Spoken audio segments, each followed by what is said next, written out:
Hello my friends, welcome back to my channel. আমি সোহিনী আর আমি চলে এসেছি আজকে আবারও নতুন একটা ভিডিও নিয়ে।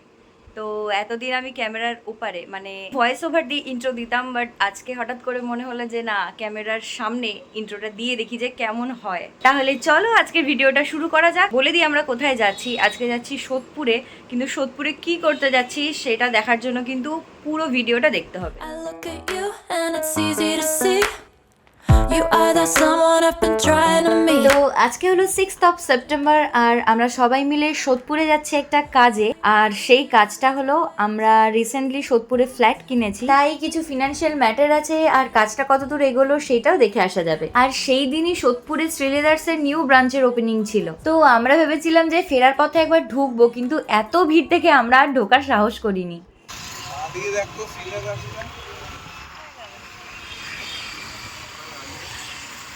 বাঁদিকেই তো, এখানেই তো হচ্ছিল। ওই তো ওই তো বাঁদিকে সোজা।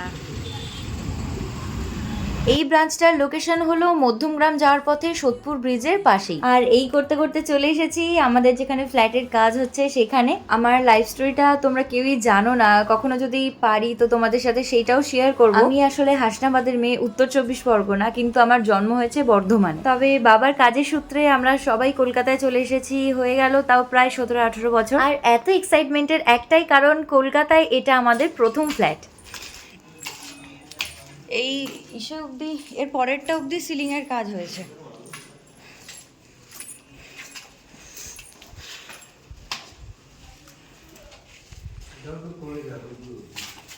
কোন অবধি? রান্নাঘর অবধি করেছে? তাহলে দুটো।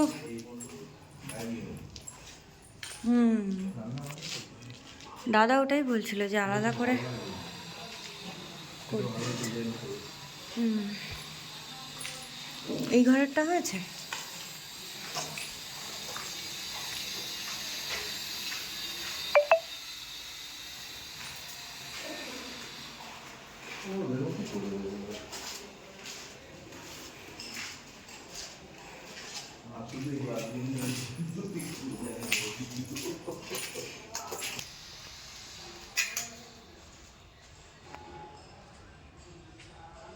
তো তোমরা এতক্ষণ ধরে যে ফ্ল্যাটটা দেখলে সেটা কিন্তু আমাদের ছিল না, আমাদের সাইডেই দুটো ফ্লোর নিচে কাজ হচ্ছিল, তো সেটাই দেখতে গিয়েছিলাম। আমাদের এখনো সিলিং এর কাজ স্টার্ট হয়নি, তোমরা তো দেখতেই পাচ্ছ।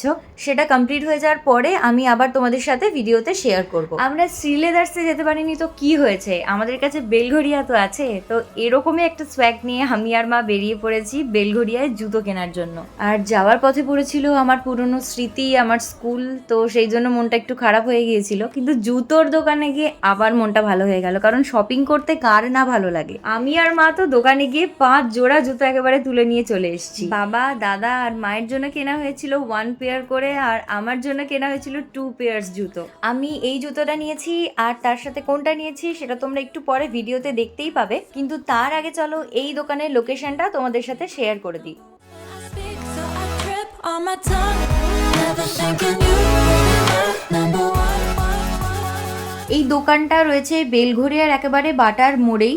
ফার্স্টে একটা ফুলের দোকান পড়বে, তো সেই রোটা ধরে হেঁটে গেলেই তোমরা দেখতে পাবে এই জুতোর দোকানটা। খুব ভালো কালেকশন আছে এখানে, আর সব থেকে বড় কথা এই দোকানের জুতোগুলো প্রচন্ড টেকসই হয়। তো ওখান থেকে বেরোনোর পর আমি আর মা ওয়েট করছিলাম টোটো ধরার জন্য, কারণ এরপর বাড়ি যেতে হবে। আর কিছুক্ষণের মধ্যে আমরা টোটোও পেয়ে গিয়েছিলাম, বেশিক্ষণ আর দাঁড়াতে হয়। টোটোতে ওঠার পর মায়ের সাথে গল্প করতে করতে আসছিলাম, আর তখনই দেখতে পাই রাস্তায় মিছিল। সত্যি বলতে জানি না এর সঠিক বিচার তিলোত্তমা বা আমরা কবে পাবো, কিন্তু একটা কথা বলতে পারি, যতদিন না এর সঠিক বিচার আমরা পাচ্ছি ততদিন কিন্তু এর আগুন একটা দিনের জন্যও নিভবে না। আজকের দিনটা ছিল টিচার্স ডে এর পরের দিন, আর গতকাল ওরা আমাকে এতটাই ভালোবাসা দিয়েছে যে নিজেকে একজন মিউজিক টিচার হিসেবে দেখতে খুবই স্যাটিসফাইড ফিল করি। তো টোটো থেকে নেমে আমরা চলে গিয়েছিলাম বাজারের কাছে একটা দোকানে, কারণ মায়ের কিছু নেওয়ার ছিল, সেটাই মা নেবে বলে যাচ্ছিলাম। এটা একদম সত্যি কথা যে আমরা যতই অস্বীকার করি না কেন, আমরা প্রত্যেকটা মানুষ কিন্তু একে অপরের ওপর প্রত্যক্ষ এবং পরোক্ষভাবে নির্ভরশীল হয়ে রয়েছি। তবে তার সাথে এইটাও কিন্তু ঠিক, আমরা একে অপরের ওপর নির্ভরশীল বলেই যে শুধুমাত্র তাদের সমস্ত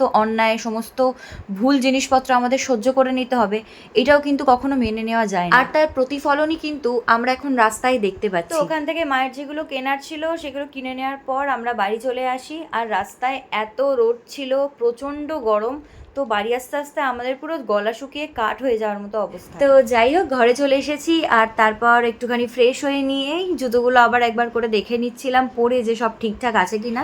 এই জুতোটা হলো মায়ের আর এইটা হলো আমার। দোকানে তোমাদেরকে বলেছিলাম যে আরো একটা জুতো আমি কিনেছি, সেটা তো পরের ভিডিওতেই তোমরা দেখতে পাবে। তো সেই জুতোটাই হলো এইটা। কেমন হয়েছে সেটা কিন্তু অবশ্যই তোমরা আমাকে কমেন্ট সেকশনে জানিও। গুড ইভিনিং এভরিওয়ান, এখন বাজে 6:15 মতো। তো আজকে ফ্রাইডে আমার ক্লাস থাকে, আমার স্টুডেন্টসদের আমি ক্লাস করাই, গানের ক্লাস। আমার স্টুডেন্ট আজকে এসে হঠাৎ করে আমাকে বলছে যে কালকে টিচার্স ডে ছিল, তাই তো? কালকে টিচার্স ডে ছিল, লুকিয়ে লুকিয়ে এসে বলছে। তো আমার জন্য দুটো গিফট এনেছে, সেটাই তোমাদেরকে আমি দেখাবো। তাহলে লুকো, বলো এবার কি বলতে চাও। কি এনেছো আমার জন্য, একটু দেখিয়ে দাও সবাইকে। এটা কিসের জন্য? হ্যাপি টিচার্স ডের জন্য। তাই এটা আমার? হ্যাঁ, ঠিক আছে, থ্যাংক ইউ। ওয়েলকাম। ওদেরকে যেমন আমি ভালোবাসি তেমন লেসন না করে এলে মাঝে মধ্যে একটু বকাঝকাও করি। সারা বছর ওরা সেটা আমার থেকে সহ্যও করে। ওদের মুখের এই হাসিটাই না আমাকে বলে দেয় যে ওরা আমাকে ঠিক কতটা ভালোবাসে। ক্লাস হয়ে যাওয়ার পর না ওকে আমি কিছুক্ষণ আমার কাছে রেখে দিয়েছিলাম। তো আমি ওকে বললাম যে তুই একটু বস, আমি ফ্রাইড ম্যাগি বানাই, সবাই মিলে একসাথে খাওয়া যাবে। তাহলে চলো এই করতে করতে আমি কিভাবে ফ্রাইড ম্যাগি বানাই সেই রেসিপিটাও তোমাদের সাথে শেয়ার করে নিই। প্রথমে কড়াইতে কিছুটা সাদা তেল দিয়েছি। তেলটা গরম হয়ে যাওয়ার পর তাতে দুটো কাঁচা লঙ্কা আর কিছুটা পেঁয়াজ দিয়ে মোটামুটি ভেজে নিয়েছি। এরপর ওর মধ্যে ম্যাগির পরিমাণ অনুযায়ী কিছুটা ম্যাগি মশলা দিয়ে আবারও একটু ভালো করে ভেজে নিয়েছি।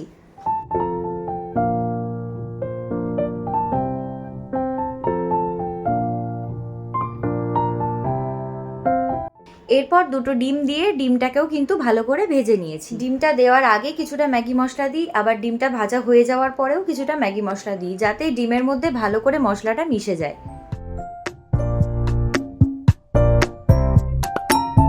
অন্য কোনো সময় আমি যখন এই রেসিপিটা বানাই তখন কিন্তু আমি অনেকগুলো সস ইউজ করি, মানে tomato sauce, soya sauce, red chilli sauce এগুলো ইউজ করি। কিন্তু এখন যেহেতু আমার স্টুডেন্ট খাবে, ও তো ছোটো, তো সেই কারণে আমি বেশি কোনো সস ইউজ করিনি, শুধুমাত্র এই গ্রিন চিলি সসটাই ইউজ করেছি। আর তারপরে এরকমভাবে ভালো করে মিশিয়ে নিয়েছি।